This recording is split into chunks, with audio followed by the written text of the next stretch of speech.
Hey folks, I'm Sarah and I'm on the 2025 jury for what I think is the best book prize for literary fiction from small presses. It's called the Republic of Consciousness Prize, United States and Canada, and it is dedicated to literary fiction from small presses in North America. Over the next few months, I will be sharing every single book nominated for the prize, and while I can't share my personal opinions on each book just yet, I will share enough details so that you can get to know the book and the publisher. Every book gets its very own video, and you are not going to want to miss a single one.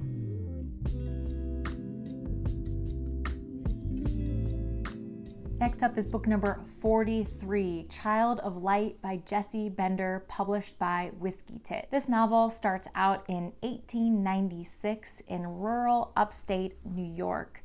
13-year-old Ambrette has just moved with her mother to a big old lonely house in rural upstate New York where they are being reunited with Ambrette's father and brother, who they haven't lived with in several years for mostly financial reasons. Ambrette's father is kind of a researcher, experimenter with electricity, and he's had some financial upheaval as a result. And so they've been kind of separated because of this and for other marital reasons, it seems. And so now they're finally being reunited in this house. So therefore, Ambrette's father really is a stranger to her, and her brother is now a teenager and is pretty much a stranger to her as well. On top of that, Ambrette does not speak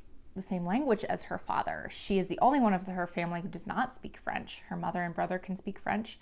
Ambrette cannot speak French, and her father can't speak English. So she is completely unable to communicate with him. Ambrette's mother is very devoted to the art and science and pursuit, I guess, of spiritualism. And at one point, Ambrette's mother actually thought that Ambrette had some sort of special connection to the spiritual world. And she's been trying to reignite this special talent in Ambrette and is not having very much success at that. And her mother, as a result, is becoming increasingly disappointed with Ambrette. Ambrette is increasingly isolated, and as she's falling into this isolation, she is desperately trying to do anything she can to connect with her family. And so she is desperately trying to become that conduit to the spiritual world that her mother wants her to be. She's trying her hardest to learn French so that she can communicate with her father, but her only resource to learn French is her brother, who is not a safe person for her to be around. All of this leads to a string of horrible misunderstandings and ultimate devastation and tragedy. Jesi Bender is the author of a chapbook called Dangerous Women, a play called Kinderkrankenhaus that was published by Sagging Meniscus in 2021, and another novel called The Book of the Last Word, which was also published by Whiskey Tit in 2019.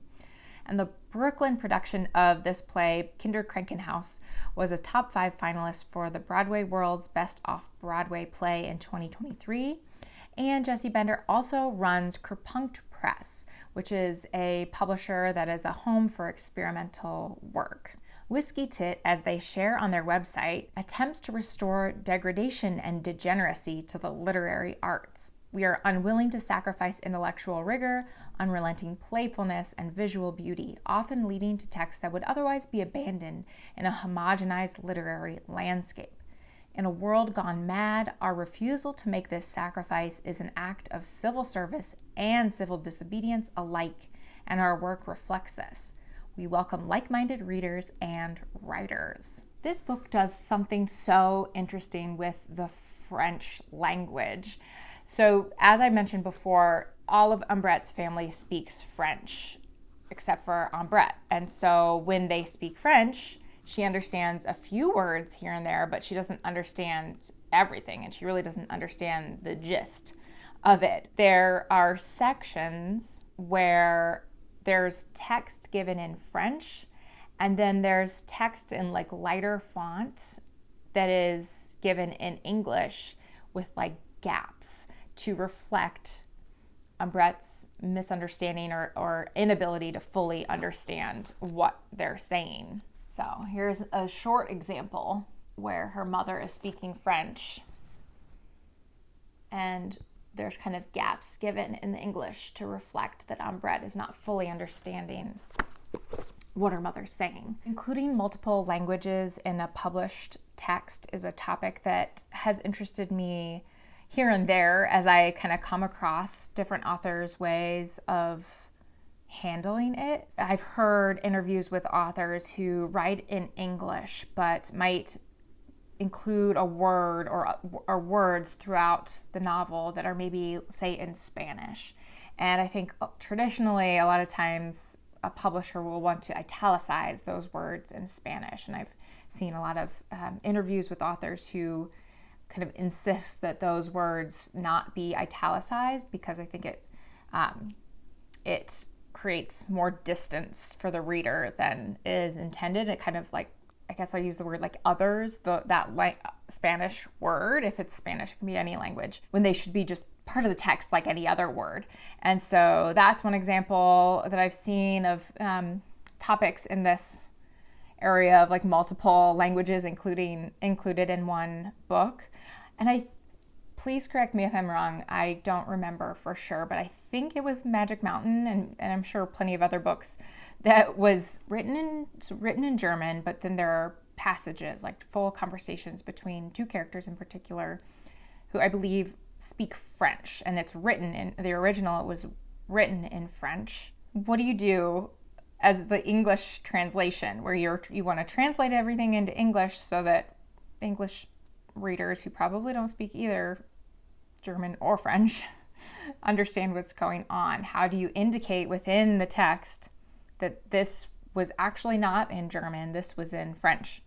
Do you italicize it? Do you do a footnote? Stuff like that is really interesting to me. And I would love to hear if you have examples of other books that grapple in some way with like some sort of unique translation puzzle. I love that. I love thinking of translation as both an art and a science, and that it presents these puzzles to the translator and to the publisher. And if you have any examples, let me know in the comments. And this is my example for you. And that's just one of many incredible books nominated by one of many incredible publishers. The long list of 10 books is usually announced in mid-January-ish, but I guarantee you there are going to be more than 10 amazing books from these nominees. So if you love offbeat, under-the-radar literary fiction, you are going to want to follow along. Click above or below for the next nominated book. If I've filmed it, it'll be available there. If not, stay tuned for just a little while longer. And in the meantime, you can click the playlist below that will contain all of the nominated books that I've shared so far. Again, my name is Sarah. Thank you so much for joining me here. I'll talk to you next time. Bye.